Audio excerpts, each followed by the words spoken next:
السلام علیکم ورحمۃ اللہ وبرکاتہ۔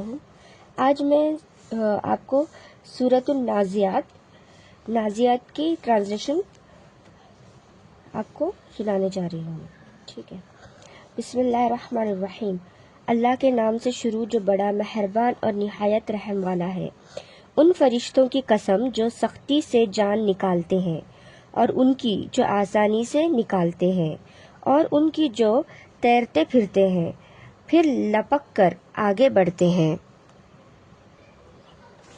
پھر دنیا کے کاموں کا انتظام کرتے ہیں کہ وہ دن آ کر رہے گا جس دن زمین تھر تھرا اٹھے گی، پھر اس کے پیچھے اور بھونچال آئے گا۔ اس دن خوف کے مارے لوگوں کے دل ہل رہے ہوں گے اور آنکھیں جھکی جا رہی ہوں گی۔ کہتے ہیں کیا ہم الٹے پاؤں پھر لوٹیں گے؟ کیا جب ہم بوسیدہ ہڈیاں ہو جائیں گے پھر زندہ کیے جائیں گے؟ وہ کہنے لگے یہ تو بڑا نقصان دینے والا لوٹنا ہے، وہ تو صرف ایک ڈانٹ ہی ہوگی۔ پھر وہ سب کے سب میدان حشر میں آ کر جمع ہو جائیں گے۔ اے نبی صلی اللہ علیہ وسلم، کیا تمہارے پاس موسیٰ کا قصہ پہنچا ہے جب ان کے رب نے ان کو پاک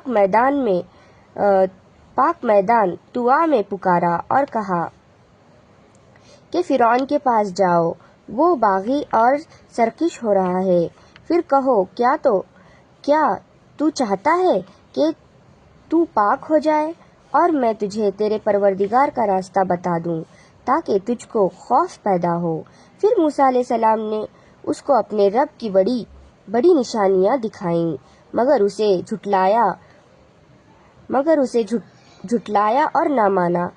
اس نے جھٹلایا اور نہ مانا، پھر لوٹ گیا اور تدبیریں کرنے لگا اور لوگوں کو اکٹھا کیا اور پکارا اور کہا میں تمہارا سب سے بڑا رب ہوں۔ تو پھر اللہ نے اس کو دنیا اور آخرت کے عذاب میں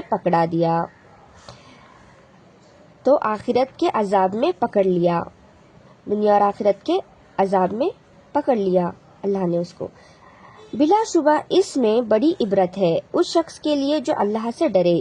کیا تمہارا بنانا مشکل ہے یا آسان؟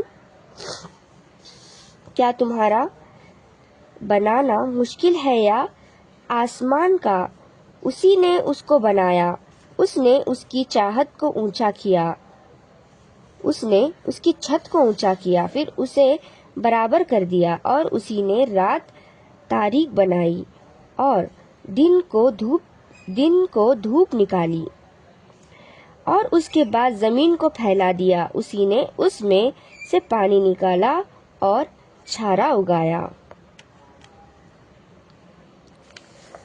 اور پہاڑوں کا بوجھ زمین پر رکھا۔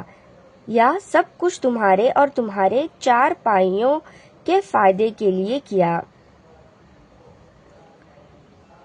تو جب وہ بہت بڑی آفت آئے گی یعنی قیامت، اس روز انسان اپنے تمام کاموں کو یاد کرے گا اور دوزخ دیکھنے والوں کے سامنے کر دی جائے گی۔ تو جس نے سرکش کی ہوگی یعنی گناہ کی ہوگی اور دنیا کی زندگی کو آخرت کی زندگی پر مقدم سمجھا، اس کا ٹھکانہ دوزخ ہے۔ اور جو اپنے رب کے سامنے کھڑے ہونے سے ڈرتا ہوگا اور نفس کی خواہشات کو روکا ہوگا تو اس کا ٹھکانہ بہشت ہے یعنی جنت ہے۔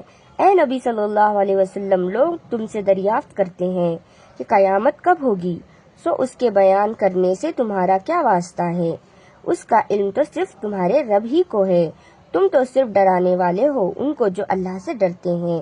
گویا کہ جب وہ قیامت کو دیکھیں گے تو خیال کریں گے کہ دنیا میں وہ ایک شام یا ایک صبح رہے تھے۔ جزاک اللہ خیر۔